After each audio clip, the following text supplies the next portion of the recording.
Welcome back. సమాజంలో అసమానతల్ని తొలగించేందుకు సర్దార్ గౌతు లచ్చన్న చేసిన పోరాటాలు, రైతులు, బడుగు బలహీన వర్గాల కోసం ఆయన చేసిన కృషి చిరస్మరణీయమన్నారు ఏపీ మంత్రులు.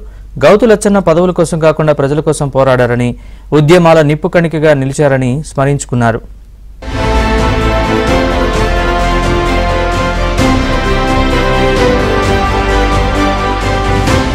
సర్దార్ గౌతు లచ్చన్న 116వ జయంతిని ప్రభుత్వం బీసీ సంక్షేమ మంత్రిత్వ శాఖ ఆధ్వర్యంలో విజయవాడలోని తుమ్మలపల్లి కళాక్షేత్రంలో అధికారికంగా నిర్వహించారు. ఈ కార్యక్రమానికి మంత్రులు ఎస్ సవిత, అచ్చెన్నాయుడు, కొల్లు రవీంద్ర, ఎంపీ కేశినేని చిన్ని హాజరయ్యారు. ఆంధ్రప్రదేశ్ రాజకీయ చరిత్రలో గౌతు లచ్చన్న పేరు ఒక అజరామరం అని అచ్చెన్నాయుడు అన్నారు. సామాజిక న్యాయం, అణగారిన వర్గాలు, రైతు కూలీల కోసం తన జీవితాన్ని అంకితం చేశారని కొనియాడారు. సాదాసీదా కుటుంబంలో పుట్టిన లక్ష్యమున్న నాయకుడిగా ఎదిగారని అన్నారు. 95 వయసులో కూడా గౌతు లచ్చన్న ప్రజల గురించే ఆలోచించారని అన్నారు.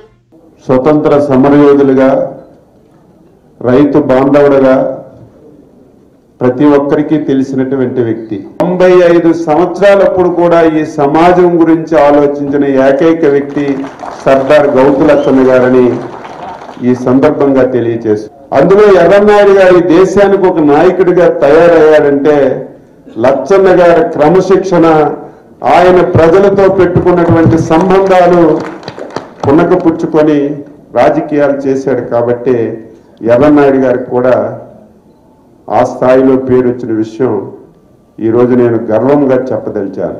గౌతు లచ్చన్న జయంతి వేడుకలు అధికారికంగా నిర్వహించడంతో తన జీవితం తరించిందని మంత్రి సవిత భావోద్వేగానికి లోనయ్యారు. బడుగు బలహీన వర్గాలు ఇలా వేదిక పంచుకోవడానికి గౌతు లచ్చన్న ఎన్టీఆర్ స్ఫూర్తి అని అన్నారు. లచ్చన్న అణగారిన వర్గాల అభ్యున్నతికి ఎనలేని సేవలు చేశారన్నారు. సీఎం చంద్రబాబుకు బీసీలే శ్వాస ధ్యాస అని అన్నారు.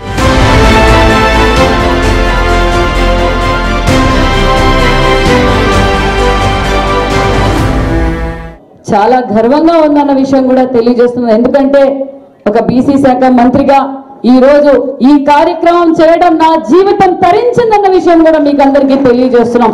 ఈ రోజు బడుగు బలహీన వర్గాలు అన్ని రంగాల్లోనూ ఇలా వేదిక పంచుకోగలిగామంటే అది గౌతు లచ్చన్న గారి స్ఫూర్తి, మరి అదే విధంగా అన్న నందమూరి తారక రామారావు గారి స్ఫూర్తి, చంద్రబాబు నాయుడు గారికి బీసీలే శ్వాస ధ్యాస, వారి అభివృద్ధి అభిలాష అన్న విషయం కూడా మీకు అందరికీ తెలియజేస్తున్నాం.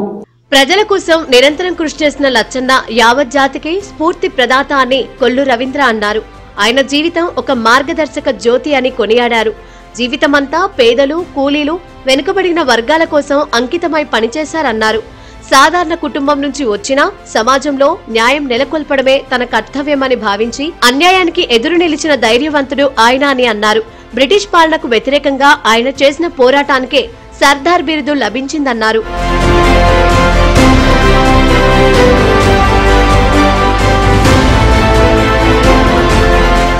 గౌతు లచ్చన్న జెంటిల్మెన్ అగ్రిమెంట్ సమయంలో తెలంగాణ ప్రాంతానికి హామీలు ఇవ్వడం ఆయన దూరదృష్టిని తెలియజేస్తుందని ఎంపీ కేశినేని చిన్ని అన్నారు. పదవులు కోల్పోయే పరిస్థితి వచ్చినా వెనక్కి తగ్గలేదని, గౌతు లచ్చన్న దృఢమైన నాయకత్వానికి ఇది నిదర్శనమన్నారు. ప్రజాస్వామ్యం అంటే ప్రజలే కేంద్ర బిందువు అని నమ్మిన వ్యక్తి లచ్చన్న. అధికారంలో ఉన్నా లేకపోయినా ఆయన జీవితం అంతా ప్రజల కోసం అంకితమైన గౌతు లచ్చన్న జయంతిని కూటమి ప్రభుత్వం అధికారికంగా నిర్వహించడంతో బలహీన వర్గాల నేతలు హర్షం వ్యక్తం చేస్తున్నారు.